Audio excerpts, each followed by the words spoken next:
Hello বন্ধুরা, আশা করছি সবাই ভালো আছেন।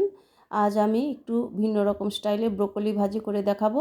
প্রথমেই কড়াইয়ে দিয়ে দিলাম তেল, এবার দিয়ে দিলাম একটা শুকনো মরিচ আর একটু কালো জিরে। এবার আমি দিয়ে দিব পেঁয়াজ, সাথে 2-3টা কাঁচামরিচ। আমি একটু পেঁয়াজ বেশি করে দিয়েছি আর কিউবের মতো করে কেটে নিয়েছি। এবার দিয়ে দিব ব্রোকলি, আলু আর ক্যাপসিকাম। আমি ক্যাপসিকাম আর আলু চৌকো করে কেটে নিয়েছি আর ব্রোকলিগুলো ছোট ছোট করে কেটে নিয়েছি। এবার লবণ হলুদ দিয়ে আমরা চুলা ছোট করে দিয়ে আস্তে আস্তে ঢেকে দিয়ে যতক্ষণ না সবজিগুলো সিদ্ধ হচ্ছে ততক্ষণ আমরা ভাজবো।